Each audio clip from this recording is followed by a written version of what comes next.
Hey, sorry for interrupting. This is Perry Kurtz, and I just want to tell you I've got a new podcast. I know you're saying, oh, great, another one. Well, this one's different. It's called Happy News with Perry Kurtz. Happy news, good stuff, things to make you feel good about life. We're going to be talking to famous and infamous people that are friends of mine and discussing the happy news.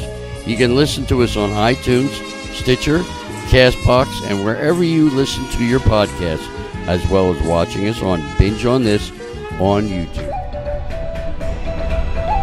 What's good, y'all? It's your boy Fuego Cabrón coming to you live. Shout out to you for liking, subscribing, hitting the notification bell on the Binge on This channel on the YouTube. If you're listening to us on Apple's podcast, on Spotify, on Stitcher, make sure you leave us a review, rate us, let us know how we're doing and how we can get better, of course, homies. Shout out to you. And of course, shout out to the Binge on This network of Golden Eye Food Productions, dog. Home to Sam of All Trades, Reading Ronin, Olden Time TVs, Universal Dreams with Shanice Nice, Happy News with Perry Kurtz. What's up, with your boy, Fuego Cabrón, and of course, our flagship show, This, That, and the Other with the legendary Bryan and Sam, dog. We thank you, we appreciate you, and we do shout you out, dog. Thank you for taking all this time to listen to us. And yo, dog, the homies are about to hit 52 episodes, and that's a year. So shout out to the Compas, doing it real B.I.G. and out here living notoriously. Outlaws from being raised bad boys, dog. It is what it is. Shout out to hip hop, hip hop, hip hop. Yo, dog, you tuned in to episode 11 with the homie Fuego Cabrón. I've been out here living, dog. Got into a car accident, wrecked the Miracle Whip. Shout out to it, you feel me? I'm still alive and well and functioning. I got all limbs and I'm just a little shaken, not stirred, but you know, that's what happens in accidents, dog. Hey, yo, mind your P's and Q's, especially if you're out there driving over 500 miles a week, dog. Love yourselves better. Make sure you get your rest and make sure you stay alert, even if it means that you stopping at the red, dog. We believe in you. But yeah, dog, I've been job hunting, you know, trying to get my shit in order, trying to get everything else in place. Court's coming up to next month. So, you know, if you out there living, dog, take your consequences how they come. But also know, dog, that it's all temporary. You feel me? All of this shit we go through is designed to make us better. So don't knock the hustle and don't sweat the technique. At the end of the day, you don't really, like, everything's a teachable moment and everything's a learning experience. And if you can't view it that way, dog, I wish you the best of luck, because it's mad problematic out there. You feel me? But that's been my week at the end of, well, that's been my shit. You feel me? I'll keep you guys tuned in on the job hunt and see how that goes. I'm so excited, I swear. Oh, man, gotta save up to get a truck, though. So that's a good thing, though, you feel me? I'm gonna enter the new year with new goals just to start off the decade just right, you feel me? But let's get into today's conversation. Let's say I want to discuss the idea of leadership, you know? I've been watching a few conversations put up on Revolt TV. Find that on the YouTube or cable network. It's the Sean Combs, aka Diddy, Puff Daddy, whatever network or what have you, you know? And they host these things, the Revolt Summit, where they hold basically a convention and they invite other celebrities to give some wisdom to the new up and coming generation. You know, I find that shit super dope. It's great to see. It's beautiful to see people up on it, you know, creatives out there trying to go out there and get kernels of knowledge to build a foundation so that they're able to give a voice to their community, the situation, the struggles they're going through. It's one of those things where, to me, like, I believe in the artist. You feel me? Like, if you got something to say, if you got something to build up or whatnot, you gotta create. You feel me? Not to sound like Joe Budden or whatever, but creating is a thing that it feels like humanity as a whole has forgotten. But anyways, they had this panel on Latin in hip hop, you feel me? And on that panel, they had Fat Joe, Noriega, Spliff, and Snow the Product. I would have preferred if they would have had like Fat Joe or Noriega with, for example, bullshit, King Little G or fucking Cap G or some other Latino male perspective on the come up. Or another female like Amara La Negra, Jessie Reyes, or, you know, with Snow the Product, you feel me? Just to kind of round about a perspective. Most of the conversation is really self-congratulatory, you feel me? You have Noriega right there patting, like, I mean, don't get it twisted. Like, his Oye Mi Canto was big in the mid 2000s, you feel me? It was I want to call it the first Relámpago, or aka like flash of lightning about what was to come, you feel me? As mestizo, Latinos, whatever the fuck you want to go into this conversation, a homie's always gonna, I'm Mexican, dog, like that. I'm pretty sure all of y'all getting tired of me repeating it that way, but it's the only way I know how to ground myself, you feel me? I understand other cultures, I understand this and that, but when it comes to me as the individual, I'm coming to you from the source that I grew up in, and if that happens to be Mexican or black or whatever, I feel like I tell you the exact same thing, you feel me? But in that conversation, it's like Latinos in hip-hop, how they presented, how they represented, you know, what's the difference between East Coast and West Coast, and just a lot of, it's a broad topic to really condense it in 40 minutes to an hour, and it makes it mad difficult when you have so-called legacy acts that cannot move past their oh, we did this once upon a time and that led to this, but we were doing it like this. And it's all like, dog, the question is, how are you moving it forward? We're not here to pat you on the back, and we're not denying your status, but when it comes to our culture, our people, the way we're seen, the way we advocate for one another, like, that's where it matters, you feel me? So, I mean, it's a give and take, though, you feel me? Because at the end of the day, these fools played a game and they conformed to the status quo. You know what I'm saying? It's funny because in that interview, Fat Joe said he had an issue with Latinos not claiming to be Latino back in the day, but now they claim it, and that bothers him. It's like, dog, there's the mirror, homie. Like, not for anything, but Big Pun was more proud to be Puerto Rican than Fat Joe was. And mind you, I don't really fuck with Fat Joe's music like that. No disrespect to the fool, but he wasn't speaking to my culture, my people, anything about my struggles. You feel me? Not only that, but I also always found it weird that a dude pale as him would drop that word with the frequency that he does, only to cop a plea because, you know, it's my whatever.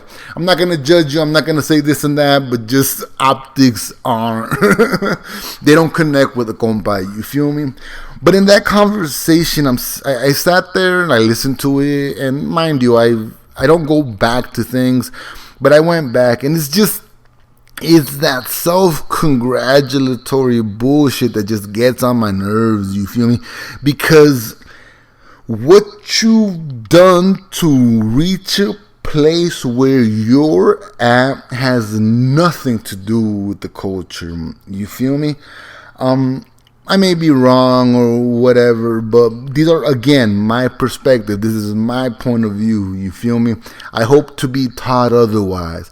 But anyways, so that the conversation goes on and off, you feel me, on how Puerto Ricans and blacks in New York came together to make a sound, and how now that sound is being warped over there by the islands of Puerto Rico and just creating something brand new and something just really, really dope. You feel me? If anything, reggaeton or trap reggaeton has done very, very well is taking the Atlanta blueprint and kind of applying it to themselves. And if y'all don't know what the Atlanta blueprint is, that mumble rap movement that a lot of hip hop heads ignore because, oh, they're not really saying shit. But the thing about that is the fact that they have no real beefs with one another in Atlanta. They're there to promote the cause, you feel me? Oh, you're an artist, I'm an artist, let's collaborate, let's go to the studio, let's do this, let's do that.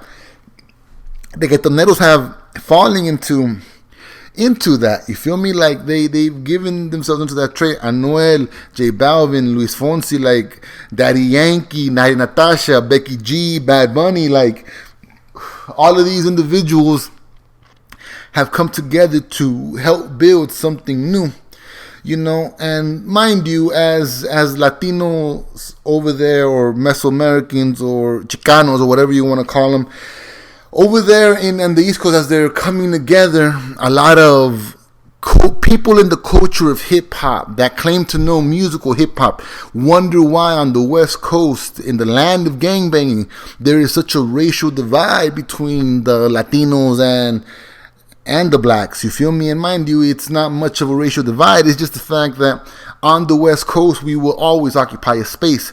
Within New York and all of the eastern coast of those like ocean Atlantic cities, at the end of the day, their introduction to maize or corn or whatever you want to call it that's indigenous is Puerto Rico. So Puerto Rico going out there, and mind you, Puerto Rico's are islands. And mind you, this is just a personal philosophy. When you come from islands, you're welcoming, you're accepting, you feel me? Whereas over here on this side of the planet, like, we occupy a bigger space on a bigger conversation, and we don't feel like visitors. We don't feel like, we're here together. Like, nah, dog, we've been here. And that's one of the things that hip hop conversation in that panel was missing. And it's just funny hearing them kind of attribute like, oh, we don't know why Mexicans and blacks don't get along. It's all like, dog, there's money involved. And we're not talking about like hustler money. We're talking about, like, if in New York you're worried about the mob, dog, on the West Coast, you're worried about gangs, dog. Like, it's a difference. You feel me? The X family, the Y family, the B family, the Z family, yeah, those are all families and concurrent. They all raise each other, dog. Out here on this side of the coast, dog, it's a whole different ballpark, you feel me? And mind you, that's not to say that Latinos don't have issues with each other, you feel me?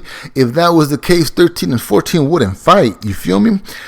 But within the West Coast side of things, you feel me, a lot of the culture is influenced by the gangs that, we grew up in, that we don't mean to idolize it either, but it's the neighborhood watch, you feel me? It's what remains of the Pachucos. It's what remains of the Zoot Suiters from the 1920s, 30s, 40s, you feel me? Where our history is a little bit more. It's, oh man, like that old saying that steel sharpens steels, you feel me? Like, we're there in the middle of the forge, creating this fire, trying to make it out while still trying to live like we're a fucking bother, when at the end of the day, dog, we've been here. We occupy a space, we exist in this space, you feel me? And that's one of those things in which we're expected to show reverence to other people. And it's like, nah, that's not how this works.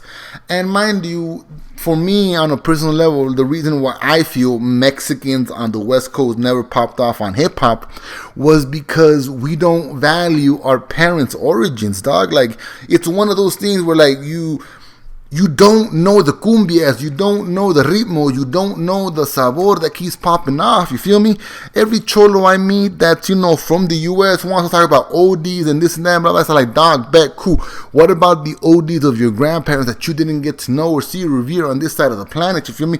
What about the people that would have quinceañeras, bautizos and this and that, and you get down there and you get down with the bolo and this and that, and, you're eating pozole, menudo, tortas, tacos, like you have this whole thing where your culture is so right there in front of you, yet you feel so disconnected from it, you feel me? So I'm sitting there hearing this conversation go back and forth, and it's funny that watching all of these personalities kind of interact, because it goes to show you what a dominant personality can and will do, you feel me? And mind you, I'm not a Snow the Product fan like I used to be, but after a while watching her move, this and that, like, dog, you're not representing us and you're not saying anything. All you're doing is being a stereotype.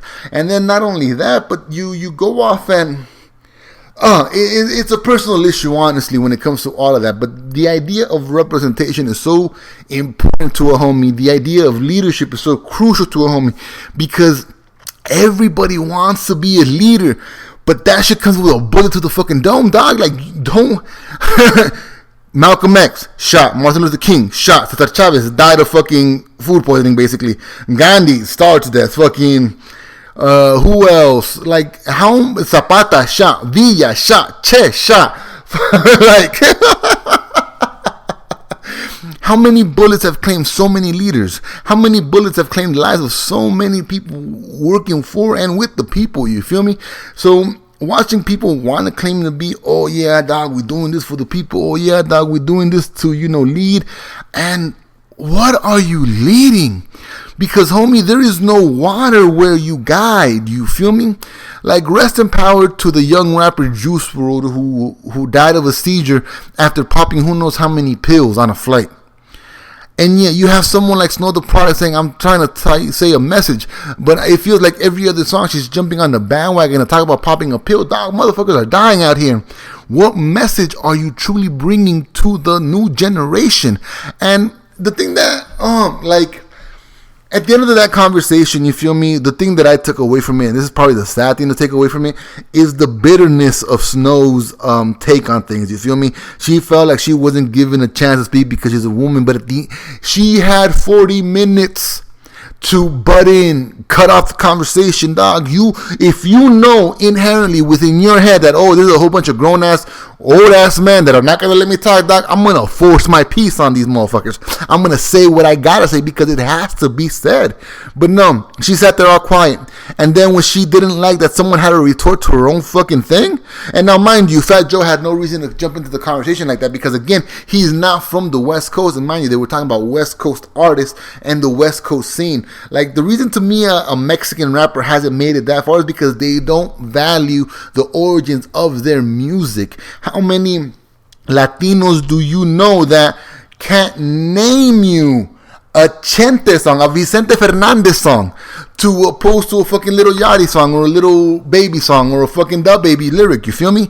And I get it to a degree. You want to live in the music that makes you happy and amped and hype, but dog, if you are bilingual, if your parents speak a first language, there is value within that first language. There's songs, there are dances, there are rhythms, there are genres, there are, like, everything you see out here motherfuckers do, there's that exact shit back in your culture. The reason motherfuckers don't value it is because they fall under the fake fucking ass assumption that English is better, forgetting that language is just a means to communicate. Now, mind you, my bitch ass is probably going off on a tangent right now, but man, does that shit get me hot. Especially when we're talking about the art form of hip-hop, because to me, hip-hop is a blending of both African shit and indigenous shit. Why? Because in order for you to be an MC, you gotta do one thing, and that's speak. In order for you to be an indigenous Mesoamerican, for example, myself, King Alatuani is a speaker. So to me, when it comes to hip-hop, is the first steps to royalty, because you're speaking about your community to others and bringing a light to your struggles to others. You feel me? And in that aspect of things, these individual artists do not do that. They're so focused on trying to blend in and fit in with all of these other things that have nothing to do with us, except, put barriers in front of us. I'm a big believer sorry about that. I'm a big believer in what Nipsey Hussle said in giving money back to the hood.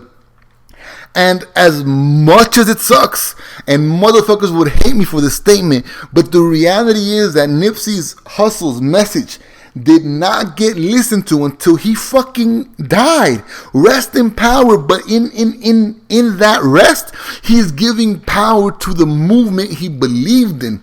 And it sucks. The reality is that if you're working towards a better tomorrow, 9 times out of 10, you don't live to see that better tomorrow because it's not for you. And motherfuckers need to come to the realization of that we work to see something that's not meant for us because we live through these tragedies, you feel me? And it bugged me listening to that conversation on so many levels because we are so much more than your old hits. We are so much more than what influenced you. We are so much more than, why do you feel that, men are over talking you? Dog, women are the majority of the population right now. If you don't like that shit, I can't help you. I find it a beautiful thing. But then again, that's probably because I'm straight. That has nothing to do with anything else. But I love hearing women speak their piece because it allows men to literally restructure their thoughts. You feel me? And in watching this hip-hop conversation, the thing that annoyed me the most about everything was it's all arm breaking to pat yourself on the back instead of discussing the ways or the means of bringing unity and community together. You feel me? A lot of motherfuckers ignore the fact that a lot of mainstream artists make promises to a lot of Latin brown artists that are big in their own communities, but they never do shit with them. The Game is a perfect example of that. You feel me? They use our culture, they milk our culture, they abuse our name, they criminalize our names just to bring themselves onto an elevated platform, negating and forgetting that at the end of the day, when drug dealers talk about selling drugs, they were supplied by, and sad to say, and I'm going to sound fucking racist, but it's supplied by Mesoamerican descendants. It's supplied by Latinos, Chicanos, Puerto Ricanos, whatever the fuck, but it's applied by our culture. Now, narco corridos are on a whole other level, you feel me? Whereas drug dealers, gangbangers, and killers, their opposing forces are cops in the U.S. Within Central Latin American governments, they're facing the federal government.